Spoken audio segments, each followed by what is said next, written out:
Hey there. Tonight, we're not drifting through dusty archives or tiptoeing around ancient secrets. We're stepping right into the center of the most passive-aggressive power move in imperial history. No blood was spilled. No swords were drawn. But an entire empire shifted, because one woman decided that everyone around her was, simply not worth her time. She wasn't born royal. She wasn't supposed to speak, let alone rule. But she listened. She watched. And when the moment came, she erased a government with a whisper and a wave. This is not a story about war. It's a story about silence. And what happens when the smartest person in the room gets tired of being polite.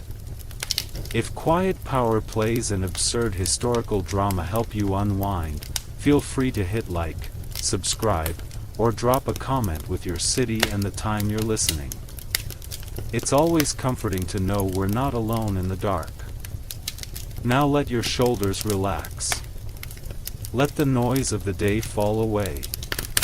And follow me into a world of paper scrolls, unreadable glances, and an empress who rewrote the rules without ever raising her voice. Close your eyes. And listen. The morning sun barely kissed the gilded roofs of the forbidden city, and yet the hall of supreme harmony was already filled with the rustle of silk and the scraping of knees on polished stone. Ministers and officials, arrayed like a forest of bowed heads, awaited the first words of the Empress with reverent dread. Incense spiraled into the high rafters where dragons twisted in painted glory, their silent, watching eyes mirroring the tension below. She had been seated for nearly an hour, unmoving. The Empress. Young, imperial, unpredictable. Crowned before her second decade, she had outlasted rivals twice her age. Whispers said she conversed with ghosts, that she read philosophy upside down, that she once banned the word maybe from all government documents. No one could confirm the truth. No one dared ask. The throne beneath her seemed more sculpture than seat, gold inlaid with lapis, phoenix feathers etched into its flanks. She reclined against it not like a queen, but like a judge weary of the accused. Outside, the day was alive, street vendors hawking sweet bean cakes, bamboo sellers clattering poles in rhythm, the cries of hawks chasing rats across rooftops. But inside, in this hall of history, time was frozen. The tension was unbearable. Then she spoke. "Bring me the reports," she murmured, barely audible, yet every soul heard her. Her voice was not loud, it never was, but it threaded through the hall like a silk knife. A eunuch staggered forward, arms laden with scrolls tied in ribbons of red, green, and yellow. He bowed so low his forehead grazed the floor, trembling as he presented the morning's labors. She did not acknowledge him. One by one, she opened the scrolls. With each, her brows knit further. "This one's margins are uneven," she said flatly. The scribe who had penned it turned pale. "This calligraphy," she continued, pointing with a slender finger, "resembles the limp tail of a sick dog." A courtier swallowed audibly. Another scroll was too dry. One too floral. A military dispatch had too many adjectives. A budget proposal included the word perhaps. "Perhaps," she repeated, deadpan. "Does the treasury now dream?" Her gaze rose. She scanned the room. "Do you all dream?" No one answered. "Then wake up." A ripple of fear passed through the chamber. She returned to reading. By the seventh scroll, the silence had grown unbearable. Even the statues lining the walls seem to cower. This one smells like pickled radish. A gasp. The scribe who had carried it in nearly fainted. You. Rewrite the entire report. But first, wash. She tossed the scroll aside. It hit the floor with a damp thump. Then, after a pause, you too, she added, pointing at a second official. You smell like cowardice. Several ministers began to sweat visibly. The prime scribe attempted to dab his forehead discreetly but dropped his brush in the process. The Empress's gaze did not miss it. Do you think I do this for amusement? She asked no one in particular. Do you think boredom makes me cruel? The hall remained still. No, she answered herself. Your incompetence does. Finally, after 2 hours of critiques and insults, she stood. Her movements were slow, deliberate. Her robes shimmered, sea-green silk with gold stitching, dragons leaping across her hem. She stepped down from the dais, scrolls crunching underfoot. The court stiffened. She turned. You are all dismissed, she said plainly. Stunned silence. Pack your brushes. Leave your seals. Take your egos. I will govern alone. A single inkstone dropped to the floor. Your Majesty, a voice dared. It belonged to Minister Diao, the oldest among them, once tutor to her uncle. His knees wobbled. The civil service, without it, the empire would be chaos. We are, tradition. Tradition, she repeated. Like foot binding. Like concubines. She smiled. It was not warm. Perhaps it's time tradition served me, and not the other way around. Her eyes blazed. I will write the laws. I will read the omens. I will sign the death warrants. Alone. No one moved. Then, one by one, the ministers lowered their heads. Some wept. Others stared ahead, empty and unblinking. And a few, just a few, watched her with something approaching awe. She walked the length of the hall. Her footsteps rang like pronouncements. Behind her trailed silence, broken only by the wind whispering through open doors. It was the day the empire lost its voice. And gained something far more dangerous.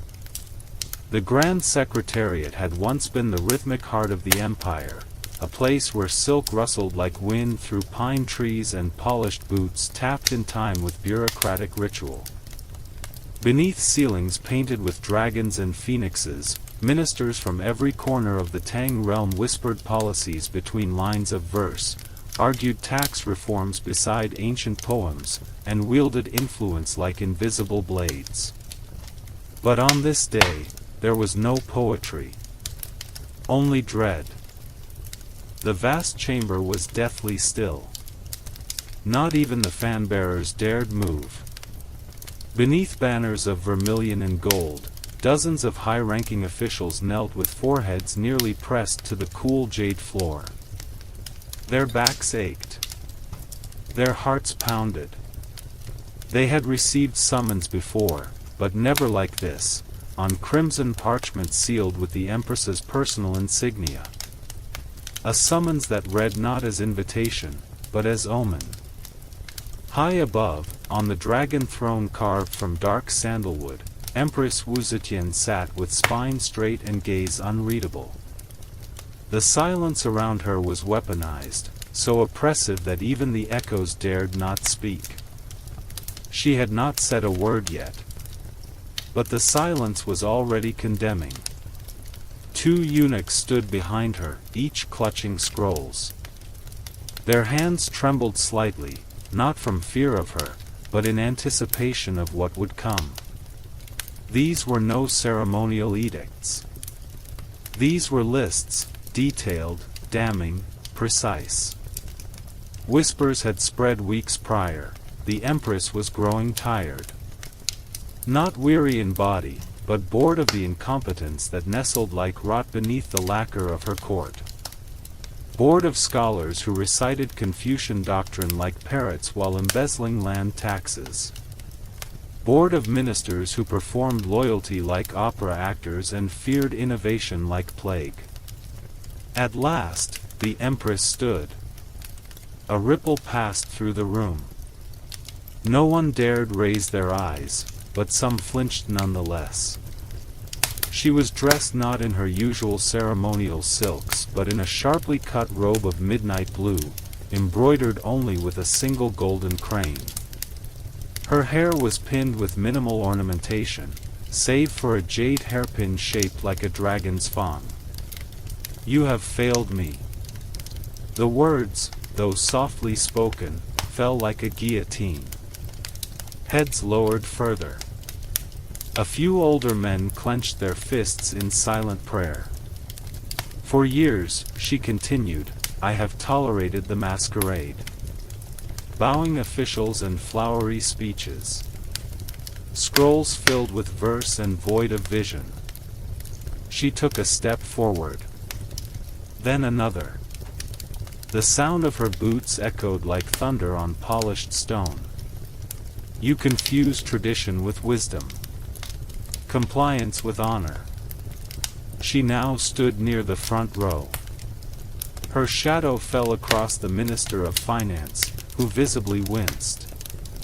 "You recite the words of sages while your ink hides deceit. You worship your ancestors but betray your grandchildren." A eunuch stepped forward and held up a thick scroll. She did not look at it. "I have read your reports. I have studied your accounts. And I have found you wanting." Then, without further ceremony, she extended her hand. The eunuch dumped the scrolls into the brazier at the chamber's center. The fire, already lit, welcomed the offering greedily. Paper curled and cracked. Names written in brush and blood were reduced to smoke. One minister gasped. "I declare this government dissolved." Gasps became cries. One minister collapsed sideways, his ornate hat tumbling from his head. Another covered his mouth, retching. "You will return to your provinces," Wu continued, voice unwavering. "Your estates. Your temples. You will reflect. You will pray. Perhaps in 3 months, I will listen again. If your names remain clean." No one moved. They couldn't. The air was too thick with disbelief. Now. With that, a dozen guards entered. Not with weapons drawn, but their silence was blade enough. Robes rustled. Faces pale and sweating rose from the floor like ghosts pulled from the underworld. Some bowed, others stumbled. None protested. As they exited, one by one, through the grand crimson doors, Empress Wu sat again. She did not smile. She did not blink. Only when the room emptied did she speak again, this time to the shadows. "Let us begin again." And from behind the ornate screens, they emerged. Not the old guard, but the new, ink-stained scholars, ambitious young clerks, women scribes with knowing eyes, and former concubines who now held brushes instead of fans. The past had just been incinerated. And from its ash, a new empire, rebellious, elegant, and terrifyingly alive, was about to rise. At first, the capital murmured in disbelief. Then it roared. News of the government's mass dismissal spread like wildfire through Luoyang's winding streets and alleyways, passed from ink-stained scholars to noodle vendors, from foreign merchants to silent monks sweeping temple courtyards. The empire had no ministers. The court had no elders. The scrolls of governance, once layered like silk brocade, had been burned to cinders before the eyes of heaven. And yet, against all fears, the sky did not fall. Taxes were still collected. Grain still moved along canals. Lanterns still lit the streets of the inner city. But what had changed, what everyone felt in their bones, was that something sacred had been broken, or perhaps unshackled. The old men were gone. And in their place came the unwritten court. It did not arrive with fanfare.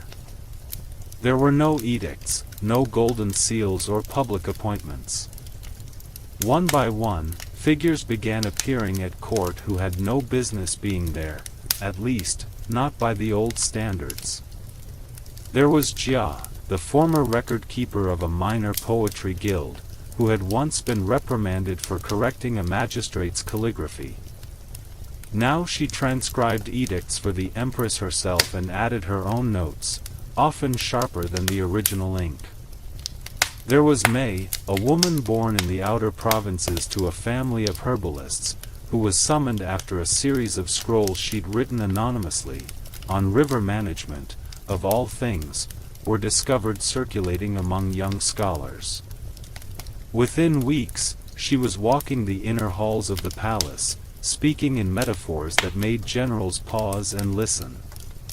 And there was Lang, a boy with oil-stained sleeves and a stammer, once mocked by local officials for dreaming too loudly. He had written a treatise on water clocks and timekeeping that no one read, until the Empress did. Now he sat at a desk in the palace's eastern annex, recalibrating the very schedule of imperial ceremonies. But it wasn't just who was arriving, it was how they arrived. No ceremonies. No titles. The unwritten court came barefoot, cloaked in silence, their names passed in whispers rather than proclamations. And still, the Empress welcomed them. Wu Zetian had cleared the stage not to end the play, but to change its script. Inside the palace, mornings no longer began with kowtows and recitations of Confucian verse. Instead, the halls echoed with debate, with laughter, with heated arguments over education and irrigation, poetry and prison reform. She had invited not only obedience, but challenge.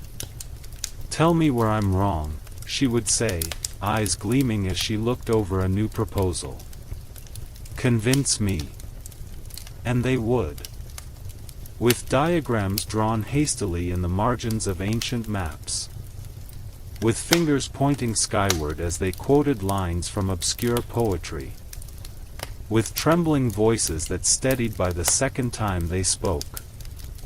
The imperial guards called them the Empress's ghost court, always moving, never resting, difficult to pin down. They were not trusted by everyone. Whispers of scandal stirred among the old aristocracy. Concubines playing at ministers. Peasant daughters writing law. Ghosts with ink-stained hands. But Wu did not care. She saw in them what the empire needed, minds unchained by the rod of tradition. Voices too young to echo corruption. Eyes not dulled by decades of privilege.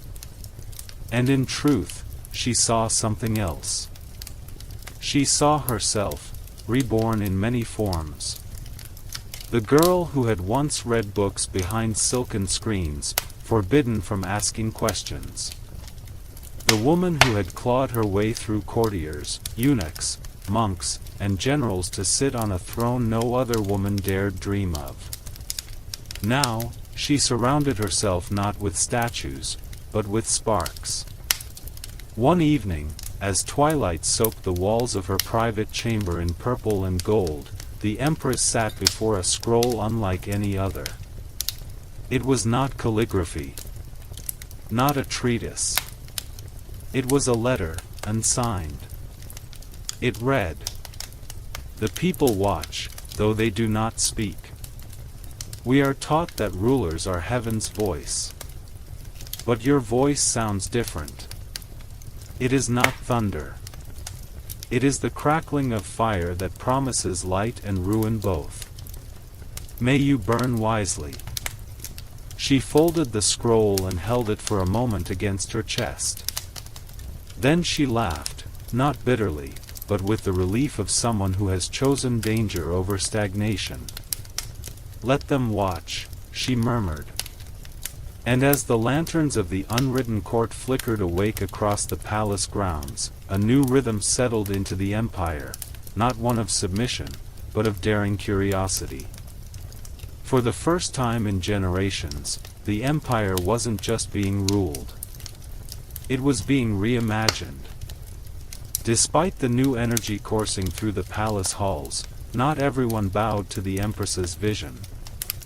While the unwritten court sparked debates and rewrote protocols, the shadows beyond the crimson gates thickened with discontent. In the southern wing of the capital, among the lacquered halls where old officials had once dined on honeyed duck and recited lines from Confucius by rote, silence lingered like incense smoke. These were the estates of the displaced, the bureaucrats, scholars, and ministers she had dismissed in a single morning. And they were not idle. Behind drawn curtains and carved screens, alliances began to fester. "She sits on the dragon throne like a gambler with the treasury," spat Grand Minister Shen, once the keeper of imperial taxes. His gray robes hung loose on him now, like honor stripped from a ghost. Replacing trained minds with dreamers. Poets. Gardeners. Have we all lost our senses?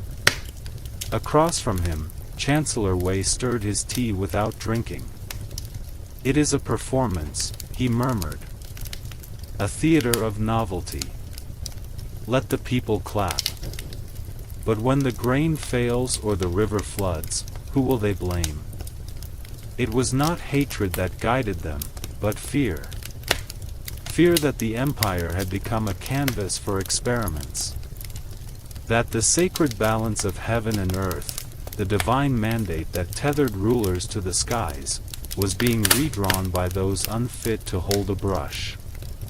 And in corners of the realm far from the capital, the same worries echoed.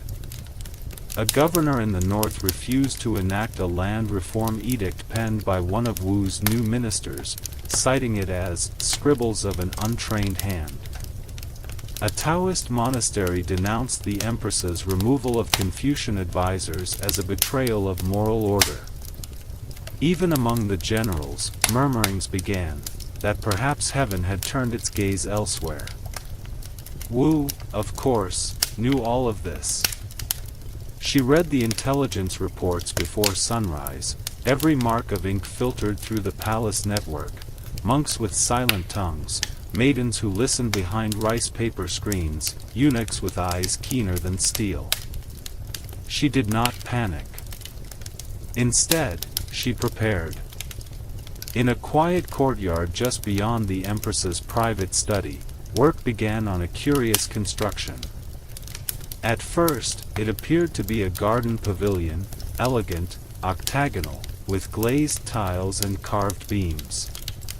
But inside, instead of flowers or incense burners, scrolls were stacked from floor to ceiling. It was a registry. Not of birth or tax or law, but of voices.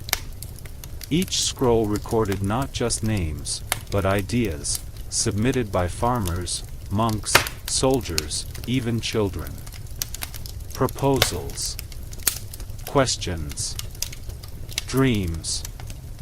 It was Wu's private experiment, to build a memory palace not of lineage or conquest, but of imagination.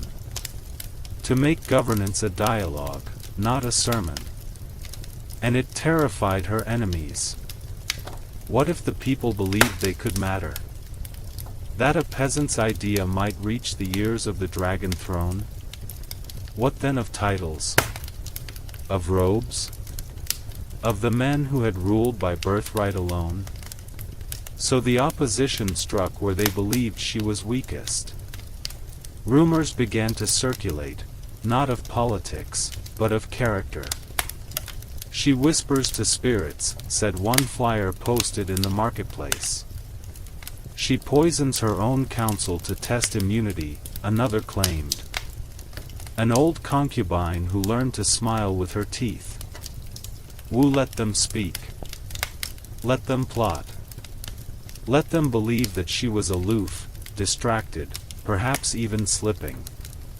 But behind her lacquered mask, the Empress listened, and waited. Then, one evening, she summoned the poets. The grand hall of enlightened harmony, once echoing with the footfalls of ministers, was transformed into a court of firelight and silk. Instead of reports and ledgers, verses were read aloud, satirical, daring, mocking. Poems that ridiculed corruption, exposed hypocrisy, and made mockery of titles once held sacred. At first, the aristocrats scoffed. But the people listened. And slowly, a dangerous truth unfolded: satire could speak where decree could not. The Empress was rewriting power not with swords or arrests, but with stories. And in a land where myth and mandate intertwined, nothing frightened the old court more than losing the narrative. Word spread not through decrees, but through whispers that curled beneath silk curtains and slipped between cracked teacups. And with each whisper came laughter, not the bold roar of rebellion, but the delicate, venom-laced giggle of a populace learning to mock its former masters. What the empire feared most, it turned out, was not invasion or dissent. It was ridicule. It was a joke told at the right moment. It was a snicker passed between farmers in the marketplace that landed sharper than a sword. And Wu knew this. She knew it deeply. She had grown up with smirks tossed like stones in her direction: second daughter, lesser wife, unfit empress. Now she turned the same weapon back on those who once held it. Inside the crimson lantern halls of the Palace of Clear Reflection, the evenings transformed into gatherings where mockery replaced ministerial meetings. Skits were performed by eunuchs in oversized robes, their sleeves flapping as they mimicked the haughty gestures of deposed officials. Young women dressed as scholars read out falsified edicts that declared, with utmost sincerity, things like, "Henceforth, peas shall be taxed according to their roundness," or "the minister of weather has been impeached for excessive clouds." Even Wu herself laughed, a low, knowing laugh that echoed against jade tiles. But it was more than amusement. It was strategy. It was control wrapped in satire, dissent defanged through performance. She established a new post within the court, the archivist of absurdities. His duty? To collect the most outrageous rumors, lies, and complaints whispered against her rule. And once a week, one would be selected, not for suppression, but for theater. Reenacted. Mocked. Dissected. The more scandalous, the better. "He says I dance with demons," she once said, barely concealing a grin. Good. Have the demons wear court robes. Make them argue about taxes. The audience howled. And the story, once dangerous, became harmless. This approach disarmed her critics. They could not draw blood from someone already laughing at their blade. But it also served another purpose: it kept the people involved. They weren't just subjects anymore. They were co-conspirators in the great performance that was governance. The plays were written anonymously, but everyone suspected the real authors were disgraced bureaucrats, secretly permitted to vent their fury through satire. Wu didn't mind. A bitter writer was still a useful one. Soon, children across the empire recited punchlines from the court plays. Market stalls sold scrolls with the most outrageous sketches. A popular one showed a former finance minister literally choking on coins while farmers danced in the background. Foreign dignitaries were confused, then amused, then envious. The Sultan of Persia sent a letter. Would your Majesty be willing to share your theatrical strategy for dealing with tax revolts? The Emperor of the Steppes sent actors as tribute. But Wu was careful not to confuse comedy for complacency. Underneath the velvet surface, her rule was tightening. She created a new branch of informants called the Listeners of the Lotus. Their mission: observe not treason, but arrogance. Any magistrate who laughed too hard at the wrong joke, or not at all at the right one, was reported. Not for punishment, but for questioning. Were they truly open to reform? Or simply waiting for the punchline to pass? Officials were not rewarded for obedience but for curiosity. Could they admit fault? Could they accept correction from a peasant? Could they endure satire without offense? Those who couldn't were quietly reassigned to distant provinces, where the wind carried no laughter. Wu herself began touring the countryside in disguise. She dressed in the plain robes of a scholar and traveled without heralds. In each village, she listened more than she spoke. In one town, a mute boy handed her a drawing, a crude sketch of a broken bridge and a detour he had created using bamboo rafts. Wu handed it to her engineers. Within weeks, the design was adopted for a flood-prone region. In another, a blind storyteller described the Empress as a spirit who brought thunder and sugar wherever she walked. Wu laughed and gave the man a gold coin, then ordered his story painted on the walls of a newly built school. Her myth grew not through statues or banners, but through stories whispered by firelight. She sees everything. She knows what we joke about. She forgives, but she remembers. Yet even as laughter flourished, a shadow began to grow. One crisp autumn morning, a letter arrived without ceremony, delivered not by horse or messenger, but folded into the sleeve of a peddler's robe. Its seal, a plum blossom pressed into beeswax, was familiar. It had once belonged to her teacher. Wu opened it carefully. The message was only 6 words. The blade of heaven has turned. She read it 3 times. Then she handed it to her guards, who could not understand why their empress, for the first time in many seasons, stood silently for over an hour, her key untouched, her gaze distant. Because she knew exactly what it meant. The old order was stirring. And laughter alone would not be enough. Wu stood on the balcony of the Vermilion Pavilion, the scent of chrysanthemums curling through the crisp morning air. The capital sprawled below her, calm on the surface, but she knew better. There was always something moving beneath still waters. That letter, 6 words carved like bone, had shaken her in ways she couldn't yet admit. The blade of heaven has turned.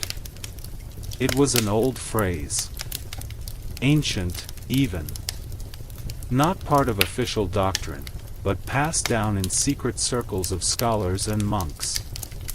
It meant the mandate, the invisible thread that tied emperor to heaven, was fraying.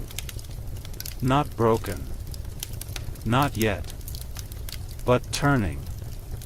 And when it turned, so did loyalty, fortune, and fate. Her first instinct had been suspicion. Perhaps the message was a trick, an attempt to rattle her. But she knew the seal. The blossom pressed in wax was no forgery. It belonged to Master Sien, her old tutor. The man who had once taught her that to rule without fear, one must first know the shape of fear itself. She summoned the court historian. "Tell me," she said, her voice quiet, "how many emperors lost their mandate before they knew it?" The historian blinked. "All of them, Your Majesty." She nodded. That afternoon, she dismissed her ministers. Not fired, just postponed. They waited in the Hall of Harmony, their silken robes growing sticky with sweat. The Empress was not seen for 3 days. Inside her private chamber, Wu met with only 2 people, her astrologer, and the spy master known only as the paper fan. The astrologer's report was carefully worded, but the meaning was clear: the stars had shifted, and not in her favor. Mars moved too quickly through the house of judgment. Mercury refused to exit the serpent's path.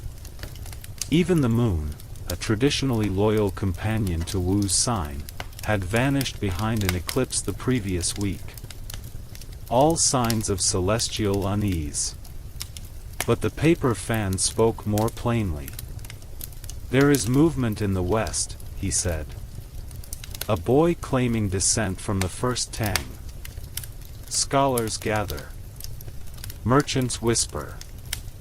Poets write verses about rain that never falls in the capital anymore." "Poets," Wu muttered. "Always the poets. They don't mention you by name, of course," he added. "But they say the throne sits empty, though a woman occupies it." Wu did not flinch. "Then fill their mouths with gold. That would only feed the poem." She stood and paced to the window, the long hem of her robe dragging across the jade floor. And the people? Still loyal. Still laughing. But they listen. And more importantly, they're waiting. For what? He hesitated. For a sign. A crack. A storm. Something they can believe in more than your smile. Wu exhaled slowly. That night, she ordered her portrait burned. Every last one. Instead, she sent out a decree: every province was to erect a mirror in its town square. Not a monument, not a statue, a mirror. So the people may look into the face of governance, she explained, and understand who holds power. It was baffling, then brilliant. Markets erupted with arguments over meaning. Was she saying they were in charge? Or that she saw everything? Some said it was humility. Others, vanity. A few feared it was magic. But regardless, they looked. They stared. They wondered.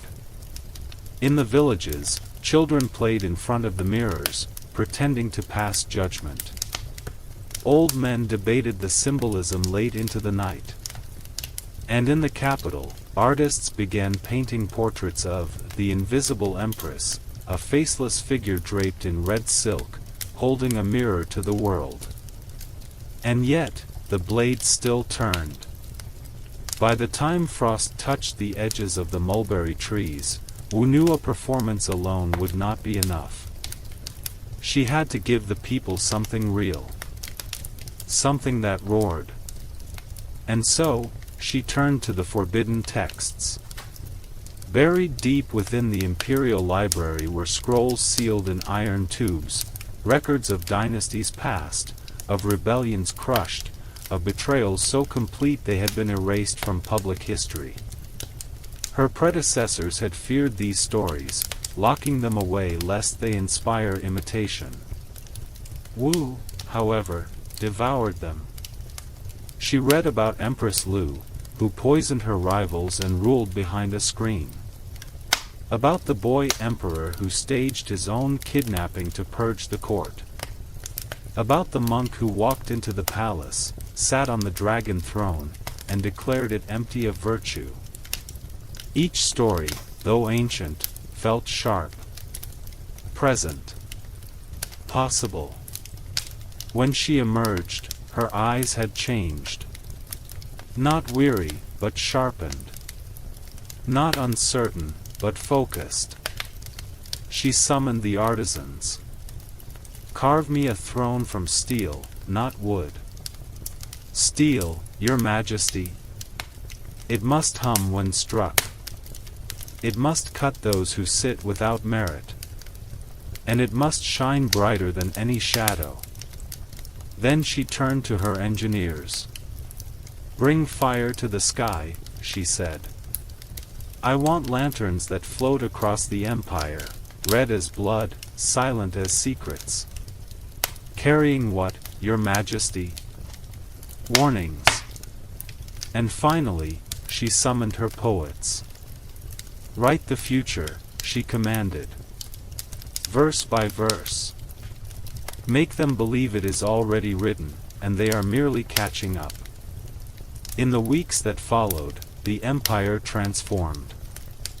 Markets swelled with rumors of the Steel Empress. Her image became folklore, she who could not be betrayed because she had already read the betrayal. She who did not rule through lineage, but through foreknowledge. But none of them knew what she feared most. Because deep in her chamber, tucked beneath 7 seals and a blossom of wax, sat a second letter. Not from her tutor. This one bore no signature. It read, "The mirror reflects nothing." And that, more than rebellions or riddles, made her blood run cold. The first of the lanterns rose above the city 2 weeks later. Not the traditional silk or paper designs with floral cutouts and gold tassels. These were forged from lacquered bamboo frames and pressed with crimson parchment so dark it bordered on blood. They bore no dragons. No phoenixes. Just a single black character brushed boldly in the center, emptiness. They glided silently into the night, released from palace towers by masked attendants. By morning, the lanterns had traveled farther than her decrees ever could, drifting over sleeping farms, pausing above monasteries, catching the eyes of children too young to read but old enough to feel something shift. In the southern provinces, peasants woke to find dozens floating over their rice paddies. In the mountain passes, a merchant caravan halted when a lantern hovered before their path, unmoving, as if it had waited just for them. People whispered that they were messages from the gods. Some claimed they were omens. Others called them curses. But all agreed, something had changed. Inside the palace, the mood turned brittle. Officials tiptoed through corridors as though sound itself might offend the walls. The Empress met only with her inner circle now, her astrologer, the paper fan, and occasionally a boy named Xiao who brought her honeyed tea and once dared to ask if steel could rust. Only when it forgets why it was forged, she'd answered, absently. Wu no longer smiled. The mirrors she had ordered placed across the empire began to vanish. Some were stolen. Others shattered mysteriously in the night. In one northern village, a boy threw a stone at the town mirror, and when it cracked, people swore they heard the earth hum. Superstition bloomed like mold. A midwife refused to deliver a baby unless the room was mirrorless. A teacher covered every reflective surface in her school. The people had stared too long. Now they feared what they saw. Wu knew the storm was coming. And yet, she didn't flinch. She called upon the imperial scribes and dictated a new decree, not in the elegant brushstrokes of her predecessors, but in bold, utilitarian script. Let it be known. I do not rule to be seen. I rule to be remembered. The proclamation was carved into plaques and nailed above town gates. It was stitched into banners and flown at provincial festivals. It became a chant among the palace guards, low and rhythmic, like a warning drum before battle. But memory is a tricky thing. And far beyond the capital, where even the floating lanterns dimmed and disappeared, another name began to rise. Prince Hua. A descendant of the original Tang line, though distantly. He was barely 20, thin as a reed, and spoke softly. But he had poets. He had charm. And most dangerously, he had a cause. His followers called him the Blooming Flame, a torch to relight the true empire. Wu, of course, heard of him almost immediately. But instead of crushing the movement, she watched. Let the boy rise, she told the paper fan. A spark alone does not threaten the forest. It's the dry branches we must watch. Still, she ordered the city gates reinforced. And she slept with a knife beneath her pillow. One morning, a mirror was delivered to the palace. Not by a messenger, but by a goat herder from the east who claimed he'd found it floating in the river, tied to a branch. Wu recognized the carving. It was one of hers. But the surface had been scratched, not carelessly, but with purpose. Across the glass, someone had etched a phrase, rough and uneven but unmistakable. The Empress sees all, but reflects nothing. Wu dismissed the goat herder, then stared at the mirror for a long time. She saw no reflection. Just scratches. Just words. That night, she burned it. Not in a ceremonial brazier, but with oil and flint, out in the palace courtyard. The fire was silent. None dared approach. Except the boy, Qiao. He stood at her side, staring into the flames, then whispered, "If the mirror lied, what truth did it hide?" Wu didn't answer. Because the truth, she feared, was this: rule by fear only works if the fear is real. And hers, once so sharp, had dulled into spectacle. The floating lanterns. The broken mirrors. The steel throne. All impressive. All theatrical. But none had stopped the turning of the blade of heaven. And somewhere, Prince Huo was gathering dry branches. Still, the Empress would not bend. She ordered construction on a second throne, identical to hers, but hollow within. For the ghost of the future, she said. Let him sit beside me. Let him watch. In the weeks that followed, Wu resumed open court. But every decree, every audience, was held in the shadow of that empty chair. And the people watched.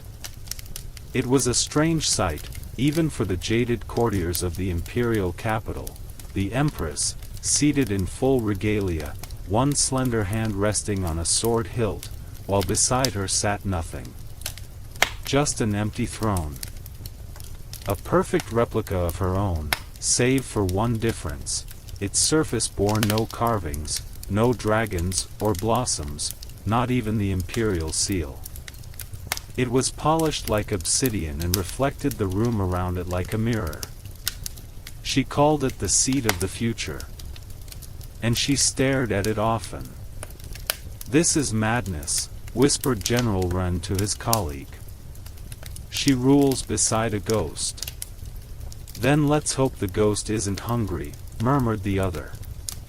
But they bowed just the same, heads lowered to both thrones, as decrees continued to flow, now stranger than ever. She ordered the palace kitchens to serve only white food on odd days. No spices. No color. "Let clarity begin on the tongue," she said. She commissioned 200 identical statues of a rabbit holding a scroll, each to be placed at the entrance of one village. "The empire forgets too quickly," she told her ministers. "Let the rabbits remind them to read." And yet, as absurd as it sounded, the empire obeyed. Because behind the eccentricity, there was still the gaze of Wu Zetian, sharp, ever watchful, and unpredictable. But cracks had started to form. Not just in her marble corridors or among whispering officials, but in the air itself. Something brittle hovered over the capital, a tension that made birds change their flight, that made servants drop trays without knowing why. On the 12th day of the 10th moon, a letter arrived. Delivered not by messenger or courier, but tied around the leg of a black heron. The bird landed on the palace balustrade and waited, patient, regal. The scroll it carried was short. "The future does not sit beside you. It gathers its breath in the hills." H. No title. No seal. Just that single letter. Wu read it in silence. Then, with a flick of her wrist, she tossed it into a nearby brazier. And smiled. "Let him breathe," she murmured. "I've never feared a wind that doesn't knock." Still, she summoned her cartographers and had them redraw the borders, not for accuracy, but for clarity. "Where he sleeps," she said, pointing to the mountains in the west, "I want his dreams sketched in ink." The scribes obeyed. But their hands trembled.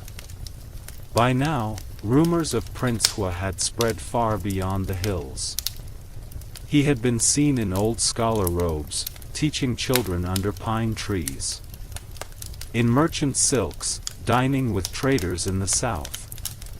In battle armor, standing atop the cliffs of Shishing. All the stories contradicted. All the stories agreed, he was coming. And he didn't march with an army. He floated in on stories. Wu responded with her own countermyth. She had the Imperial Theater stage a new play, The Woman Who Married Heaven. In it, a queen is abandoned by her ministers, mocked by her people, and cast into a pit. But from the pit she builds a staircase of mirrors, each reflecting her pain, until she climbs into the sky and weds the cosmos itself. Every evening, citizens gathered in silence to watch it. Children clutched their parents' sleeves. The air after each performance felt heavy, charged, like before a thunderstorm. She was trying to shape the future not with swords, but with story. But the people were growing weary of symbols. They wanted rice, not rabbits. They wanted peace, not performances. That winter, the snow came early. Harsh, biting, and endless. Fields froze. Trade routes stalled. Villages that had obeyed her decrees with enthusiasm now burned rabbit statues for warmth. In the east, the mayor of Linhai refused to display the Empress's new edicts. When questioned, he replied, "We have no ink. Only hunger." Wu sent no punishment. Only silence. And in silence, more resistance bloomed. One night, a mysterious scroll appeared at the foot of her empty throne. No one had seen who placed it. Its paper was worn, its edges burned. It read, "Even the mirror throne reflects a shadow." She said nothing for a long time. Then she turned to Qiao, the boy now grown, now her scribe, and said, "Shadows can only fall if there's still a light." That evening, she ordered every lantern in the capital lit. Not red. Not gold. But silver. They glowed like ghosts, like forgotten stars. As the night deepened, Wu walked the empty corridors of her palace, her steps echoing between pillars. She paused at the garden pavilion, where once, in younger days, she had laughed. And then she whispered into the dark, "Let him come." The wind that carried Prince Hu's name was no longer a rumor, it was a gale. Villagers who had never seen his face now whispered his words by firelight. Old men in tea shops recited fragments of his speeches. Children drew his figure in the dust, a man in simple robes with eyes like a storm. They called him the gentle knife. "He cuts, but you thank him for it," said a merchant in the western hills. Wu Zetian knew what that meant. It wasn't about violence, it was about clarity. About the kind of truth that slices silently, cleanly, leaving no wound until the pain blooms days later. And it was working. Entire provinces began ignoring her stranger decrees. The mayor of Jianan replaced the rabbit statue with a banner, "Let reason return." Monks refused to chant in her new invented liturgies. One brave scholar even published a small book titled, "A Mirror is Not a Throne." The court begged her to act. "Give us the command," said General Ren. "Just say the word. We will burn his name from the maps." Wu stared out her window, toward the mountains veiled in mist. Then she asked, softly, "And what name will replace his?" The general had no answer. Instead of armies, she sent emissaries. Poets, artists, philosophers. Each instructed to reclaim the dream of her reign. But Hu met them not with arguments, but with stillness. He would sit, cross-legged, on woven mats in temples. He would listen.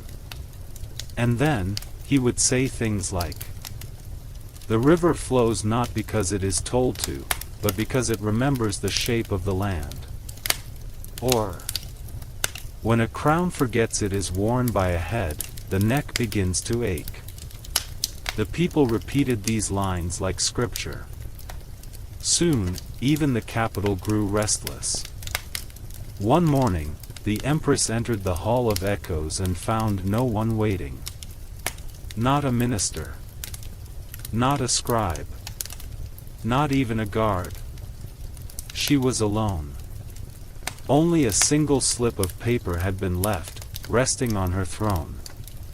"We will not return until your shadow bows." She held the note for a long time. Then, without a word, she sat, not on her throne, but on the ground beside it. For a full hour. And then she rose.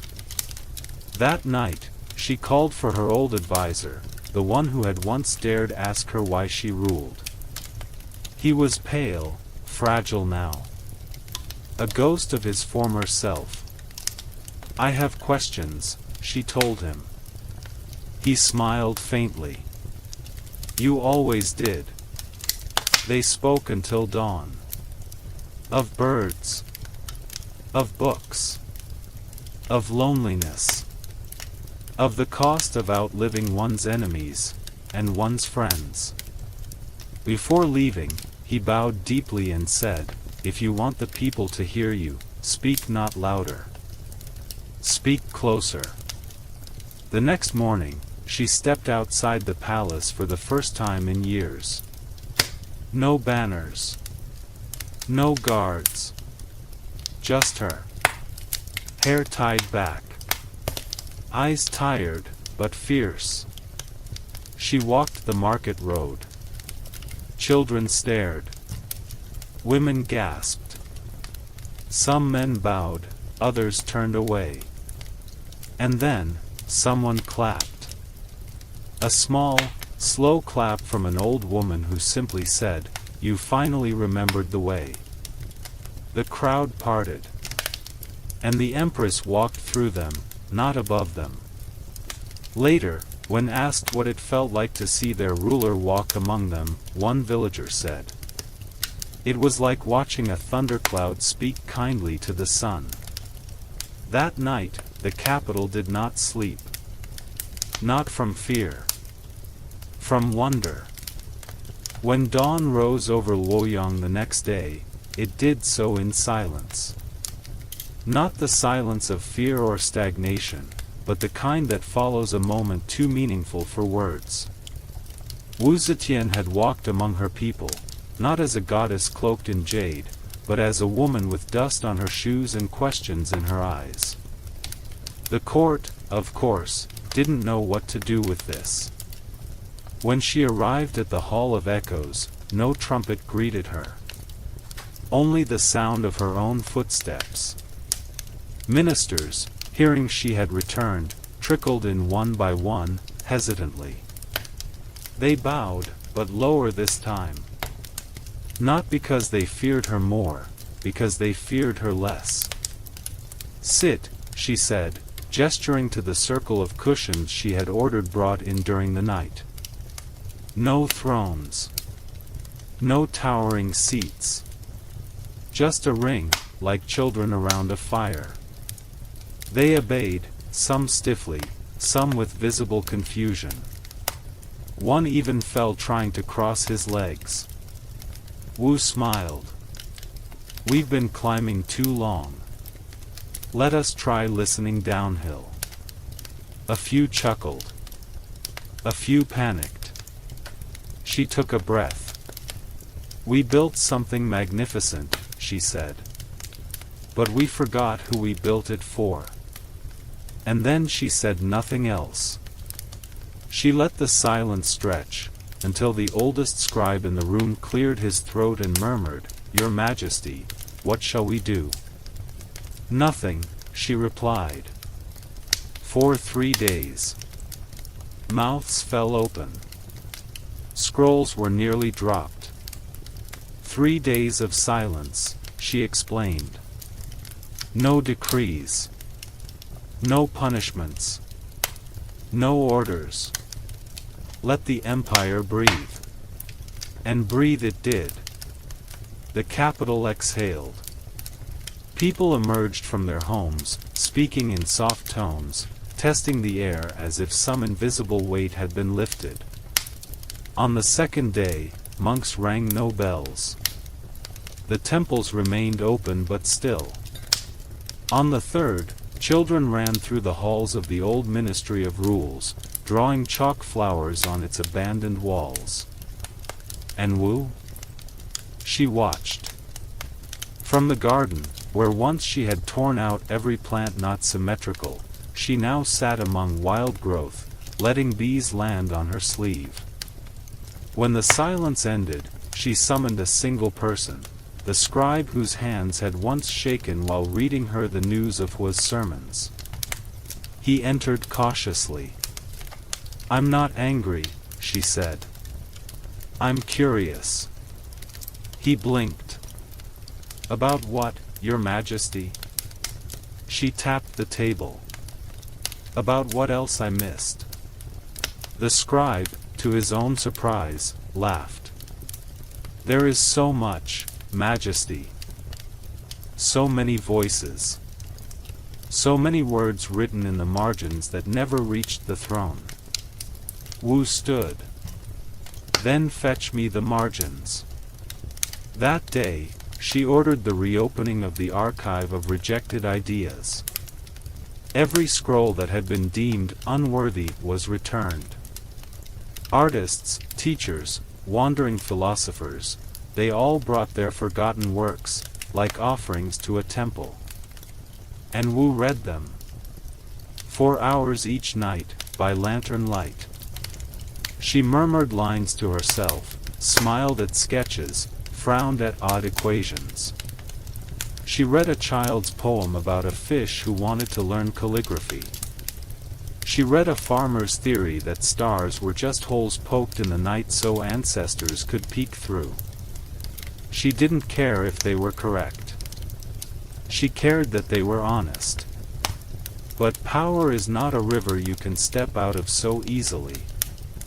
In the provinces, governors questioned her new silence. Some demanded clarification.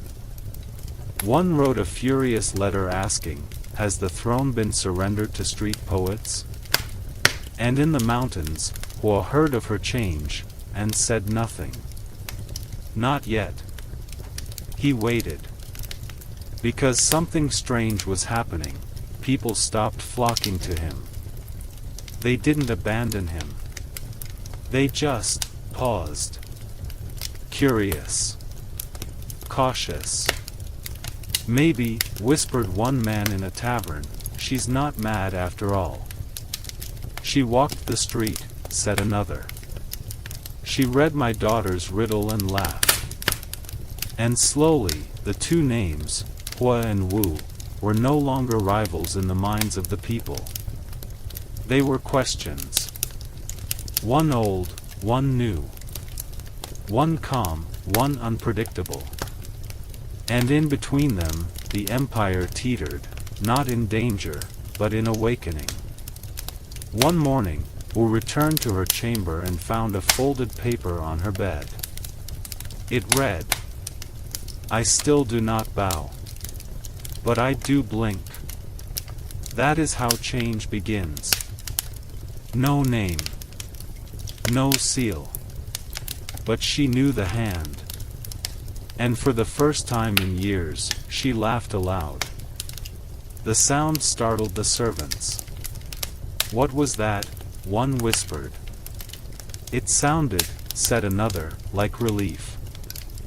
Autumn in Luoyang arrived without announcement. No ceremony. No drums. Just the slow drift of yellow leaves settling over cracked courtyards and sleeping rooftops. But Wu Zetian noticed. She always noticed the things that didn't knock. In her chambers, scrolls now outnumbered statues. Her lacquered floors, once polished to mirror shine, were dulled by footprints, her own, mostly. She walked while reading, trailed by a quiet storm of parchment and ink. She was changing. And with her, something deeper shifted. Not just laws or policies, but texture, the very grain of the empire's skin. At the Bureau of Appointments, a 16-year-old girl named Zhenli submitted an essay proposing that women be allowed to sit the civil exam. The clerk who received it laughed, crumpled the paper, then paused, and smoothed it out. "Let's try," he muttered. In the central market, a merchant hung a sign, "Discounts for scroll sellers and dreamers." In a mountain town once loyal to Hua, an old woman stitched together pages of discarded edicts to make lanterns for a festival. "The Empress," she said to a wide-eyed child, "knows how to burn the right things now." But not everyone smiled. General Han, a veteran of 3 rebellions and a man whose beard carried more fear than most swords, stormed into court 2 weeks after the silence had ended. His boots cracked tile. His fists curled like siege engines. "Your Majesty," he growled, "the army is confused." "About what?" Wu asked without looking up. "About whether you're still in command, or whether we are being ruled by poems and puppets." The room tensed. Advisors stiffened. guards shifted hands toward blades. Wu rose slowly. She stepped down from the dais, not as a gesture, but as a mirror. "You've carried war," she said softly. "That makes you brave." "I've carried empire," Han snapped. "Then perhaps we've both been tired." She looked him in the eye, not defiant, not yielding. "I am not dismantling the empire," she said. "I'm unbinding it." Han blinked. She continued, "Tight knots hold strong, but they also snap. We've wrapped our power in so many layers of fear and tradition that no one dares breathe. I would rather an empire that bends, General. One that weathers storms instead of shattering at the first gust." It wasn't a threat. It wasn't a plea. It was a diagnosis. Han, to everyone's astonishment, including his own, bowed. Not deeply. But enough. That afternoon, 1,000 copies of a new decree were printed on coarse paper and nailed to temple doors, school gates, and even brothel windows. It read, "All voices have weight. Even the foolish ones. Especially the quiet ones." Below it, the imperial seal. But not the usual dragon. This time, a stylized image of an open ear. The people began calling her the listening Empress. Children drew ears in the dust near palace gates. Merchants made charms shaped like tiny scrolls. Monks recited her name not with reverence, but with curiosity, as if it were a riddle wrapped in incense. Still, not all ears were open. In the southern provinces, a coalition of warlords met in secret. They did not like metaphors. They preferred chains. And in a crumbling monastery outside Chang'an, was sat by candlelight, reading news of Wu's reforms. "She listens," he muttered. "Good. Now let's see what she hears when the wind turns." He dipped his brush and wrote 3 words on a strip of cloth. "Embrace breeds decay." The message was sent, not to Wu, but to his disciples across the empire. They read it like prophecy. They armed themselves not with swords, but with stories. Parables. Warnings. "She softens," one whispered in a tavern. "Soon, she'll dissolve." But in Luoyang, that very night, Wu lay awake staring at the ceiling. She was not afraid. She was awake.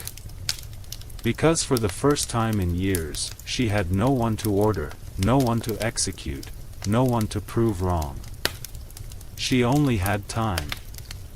And that was far more dangerous. She rose before dawn, walked to the courtyard, and lit a single lantern. Beneath it, she placed a mirror. Not for herself. For anyone who dared to look. It was said that autumn's breath lingered longer in Luoyang than in any other city of the empire, but that winter always arrived in a single day. It didn't creep or whisper, it pounced. One morning, the frost coated even the inkstones. The mandarins coughed into their sleeves. Ink cracked on scrolls that had been left unguarded overnight. And inside the palace, Wu Zetian was already awake. She stood barefoot on the cold stone of her private court, letting the chill climb up her legs like vines. Servants hovered behind carved doors, unsure whether they should bring a cloak or simply wait for her to move. She didn't. Because Wu was watching something. A line of petitioners had already formed beyond the outer walls. They couldn't see her, but she could see them, through a hidden slit carved into the dragon lattice long ago by artisans who likely never imagined an empress would use it to observe the poor. There were farmers, a woman with a child strapped to her back, and 3 scholars with shaking hands clutching scrolls too tightly. All of them were silent. That was the rule, no speaking until addressed. Wu tilted her head, as if hearing the silence louder than any shout. "Let them in," she said at last, and the doors cracked like ribs. By the end of that day, she had reinstated 4 village headmen who had been dismissed for impudence, declared a month of tax relief in 3 provinces hit by drought, and appointed a woman, Shenli, the essayist from months before, as a clerk in the Bureau of Examinations. It was the smallest promotion in the building, and the largest in the empire. The court didn't object out loud. But Wu could feel the sideways glances of older officials, like drafts through old windows. They couldn't find a legal reason to stop her. So they began to invent moral ones. "She listens too much," one said. "She reads every scroll," muttered another. "Even the ridiculous ones." "Mercy is fine," whispered a third, "until it dulls the blade." Wu heard none of this. But she felt it. So she did what no one expected. She summoned the censors. The 5 men whose job was to investigate corruption and betrayal in the highest levels of court. They arrived with quills sharpened like daggers and faces pale with confusion. "My will," she said, "is not above scrutiny. Prove me." The silence was cathedral-like. One dared to ask, "Even you, your majesty?" "Especially me." They looked at each other like men being invited to test the edge of their own swords. Still, the censors obeyed. Within weeks, they returned not with condemnation, but questions. Intelligent ones. Pointed ones. About grain taxes, supply chains, border guards, and misfiled scrolls. Wu welcomed them like guests at a feast. And in doing so, she disarmed an entire branch of rebellion, not by threats, but by offering a seat at the table. But not all tables were so gracious. In the south, Wu's message had grown legs. Lanterns bearing the phrase, "Embrace breeds decay," were hung outside tea houses. Scholars debated its meaning in whispered circles. Some claimed it was a warning. Others, a prophecy. And yet others, a command. Secret gatherings began to sprout in forgotten towns. Not armies, but circles. They didn't wear uniforms. They wore metaphors. They didn't carry swords. They carried slogans. "The Empress is not the law," said one. "She is a story," said another. And stories can be rewritten. One night, in the city of Xiangyang, a scroll arrived at the governor's mansion with no name, no seal, and no salutation. Just 6 characters. "Winter unravels what silk conceals." The governor, a man loyal to Wu but nervous by nature, doubled the city's guard. But he missed the true danger. It was not in soldiers. It was in poets. In Luoyang, Wu read reports of these whispers and did not flinch. Instead, she ordered a new edict drafted. Let them speak. Let them write. For even lies reveal the shape of truth. Her advisors begged her to reconsider. Free words make fast enemies, one warned. Yes, Wu replied, but they also slow tyrants. It was the kind of phrase that would be carved into walls one day. or buried under them. Later that night, she walked alone through the imperial library. It was a place of shadows and dust and ghost quiet, a place that had once belonged to emperors who read to conquer, not to learn. Wu traced her fingers along the spines of records centuries old. So many men, so many scrolls. And so few questions ever asked. She whispered to the shelves, did they ever wonder if the Empire could listen? Outside, snow began to fall, not in drifts, but in slanted sheets, like the pages of a book being turned too quickly. In her chambers, she lit one lamp and stared at her reflection in a bronze mirror. She looked older. Tired. Human. But behind her, in the reflection, the Empire kept moving. And she smiled. Because for once, she wasn't dragging it forward. It was walking with her. The snow did not stop for 3 days.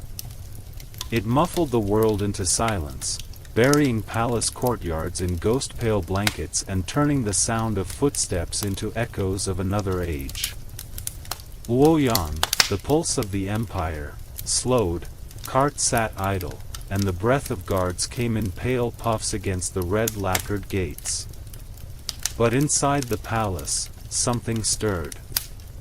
In a room with no name, behind doors only 4 keys could open, a scroll was unfurled. Its ink was still damp. It contained no law, no imperial edict. Just observations. One man's observations. I have watched her, it began, and she does not sleep. Or if she does, her dreams hold the Empire hostage. The scroll's author was one of Wu Zetian's own ministers, carefully chosen, loyal by appearance, meticulous in every report. But over months, he had begun to write in 2 hands, one for the court, and one for himself. Now the second hand had reached dangerous fluency. She rules not by fear, he wrote, but by presence. Her absence terrifies more than her punishments. I once saw 3 men tremble because she simply stared too long. The document didn't name names. But it did ask questions. Who dares correct her? Who dares outlast her? Who watches the woman who watches all? It wasn't rebellion. It was something colder. Doubt. And doubt, in court, was a disease worse than plague, because it smiled while it spread. That same week, Wu summoned her astrologers. Not for stars, but for rumors. Show me, she said, where the whispers gather. The youngest of them, a girl no older than 17, born to a scribe in a village no map carried, unrolled a map where each province had been shaded not in borders, but in frequency of metaphor. The darkest regions were not where enemies lived. They were where poetry had increased. Wu laughed, once. Dry, sharp. So we're losing to metaphors now?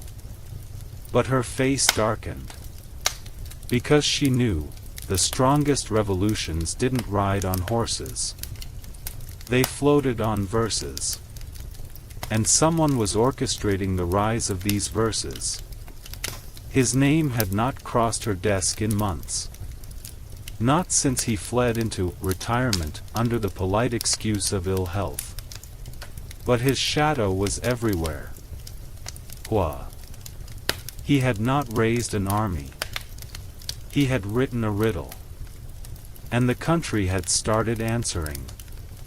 In tea-houses, in dormitories, in temple antechambers, phrases began to repeat, too clean to be coincidence, too sharp to be idle talk.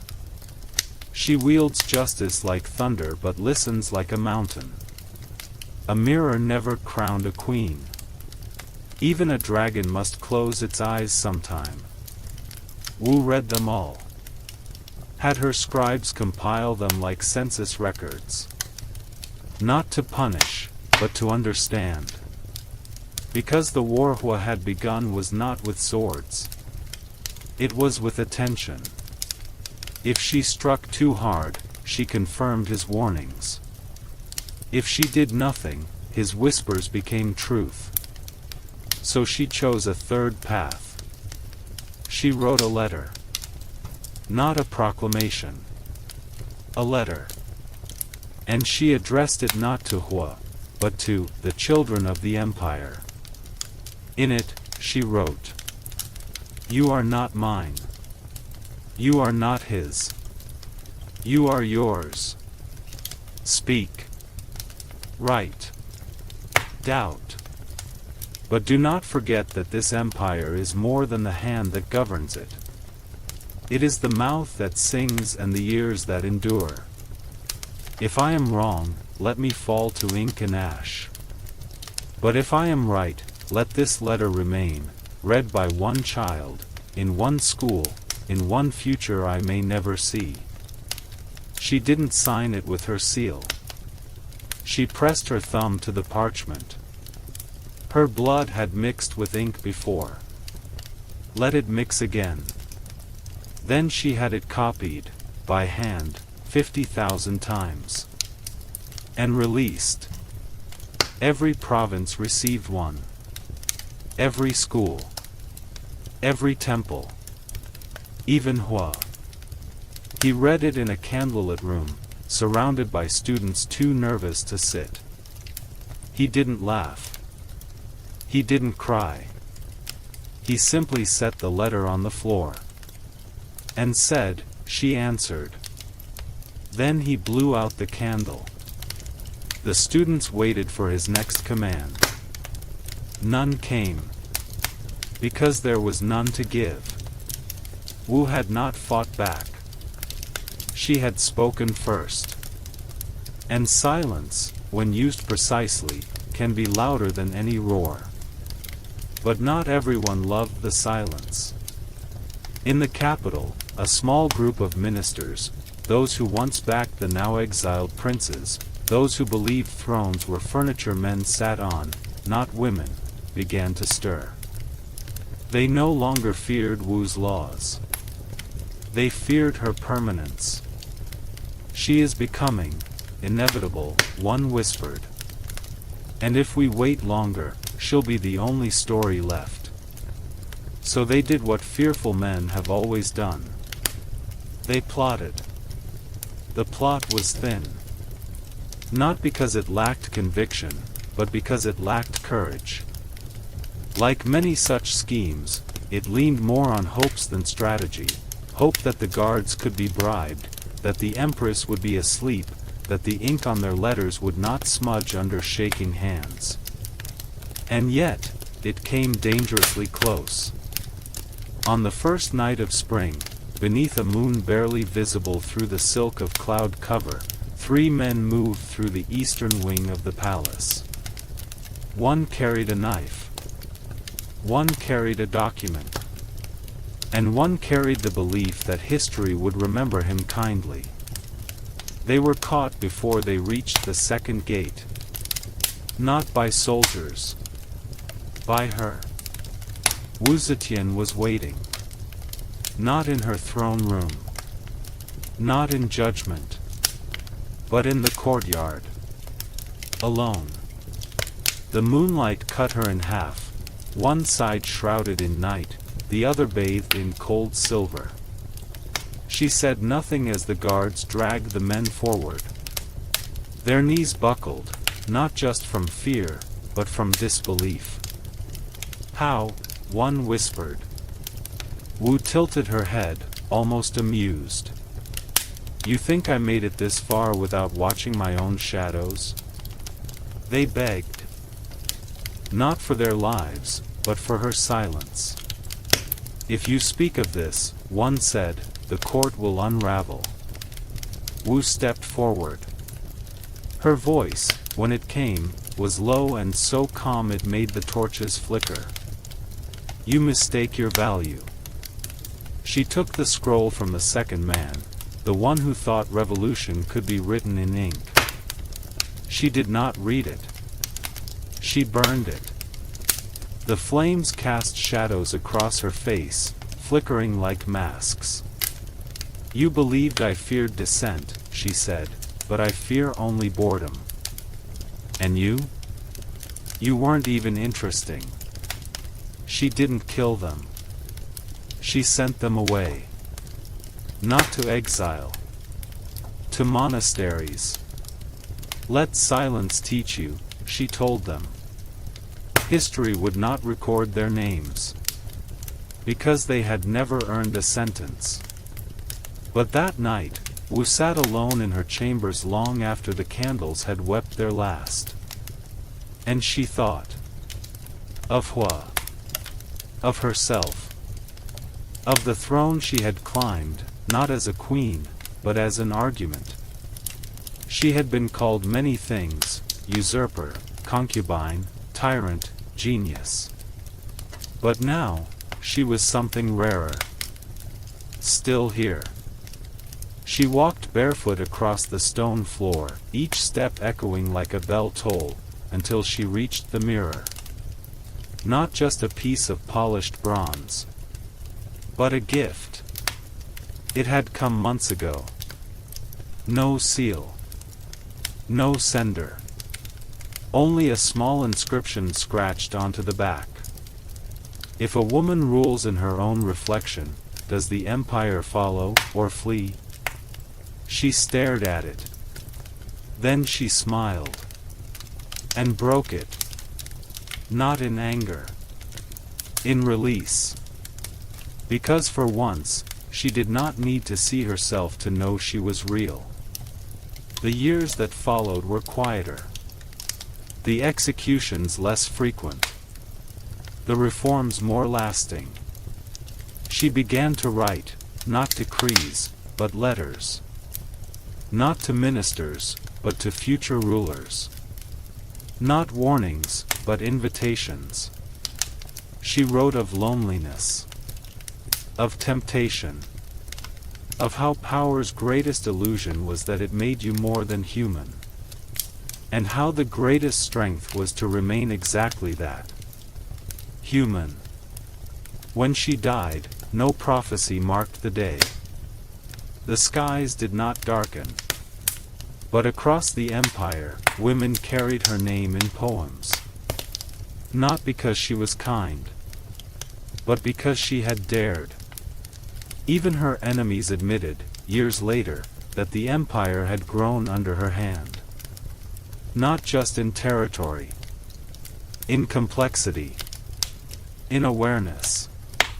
In the simple, terrible, beautiful fact that power could wear a woman's face and not collapse.